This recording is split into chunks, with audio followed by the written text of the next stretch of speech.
Hi, it's Dagan Hills here, and today I'm going to make some homemade pizza dough.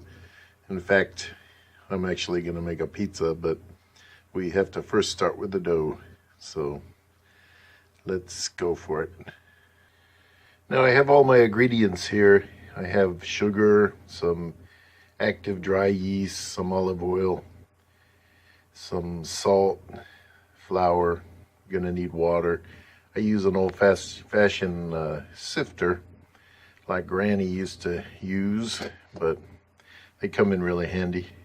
And my old mixing bowl and my old wooden spoon.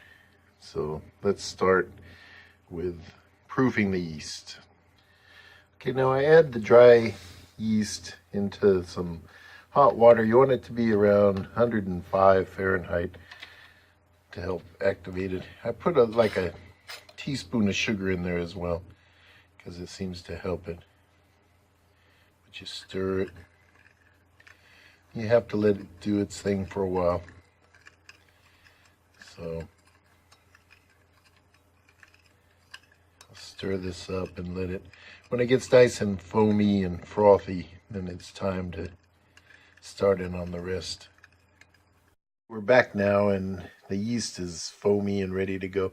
I sifted 5 cups of flour along with 1.5 tablespoons of sugar and 3.5 teaspoons of kosher salt into the mixing bowl.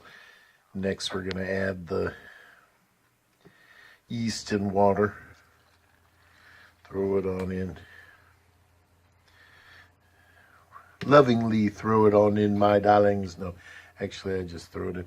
Then I put about 3 tablespoons of olive oil, which I just kind of wing it. It's about 1.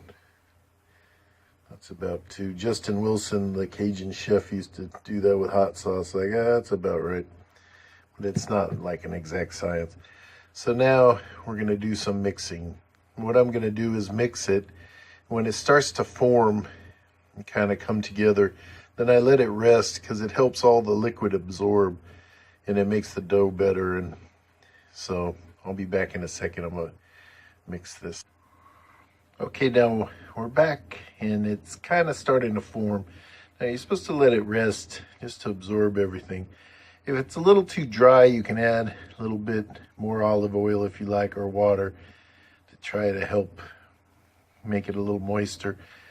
And if it's too wet, then you can add a little more flour. But I use 5 cups of flour, like I said, and then 1 3/4 cups of water. And with the olive oil, that seems to be pretty good. But so now I'll let this rest for about 5 minutes. I like this recipe because during it I get to rest as you let the dough rest.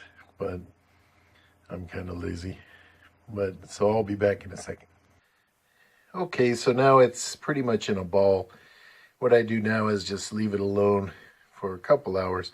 I cover it with a wet paper towel, or if you have some kind of clean cloth you could use. Let's see what we've got here. The sun's coming in. It's a nice evening. Let's see. Ooh, it's risen.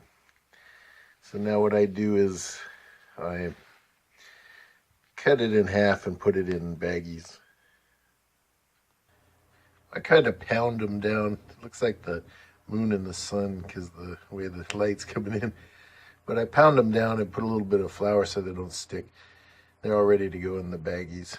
And I let them kind of do their thing till I use them. I usually use one and probably freeze the other for some other time. Okay, now we have it all rolled out and put on the pizza pan. And now it's time for the sauce. Okay, now the sauce is on, and now it's the fun part. Time for the cheese. Okay, now the cheese is on, and it's starting to look pretty good. But now it's time for some more toppings. I'm going to put cremini mushrooms and some genoa salami and some pepperoni. I usually put spinach, but I don't have any right now. And I put artichoke hearts sometimes, olives, kind of mix it up, but this one's going to be kind of basic. Okay, now the mushrooms are on. Now it's time for the salami and the pepperoni. Okay, it's all ready to go in the oven. So let's throw it on in. I put it in a 425 oven and cook it for about 20-22 minutes. So I'll let you see what it looks like when it's done. Well, it turned out nice and it's all done and it's ready to demolish. So I'm gonna slice this baby up and have a nice dinner. So it's homemade pizza. So thanks a lot for watching and have a great evening. Thank you. Bye.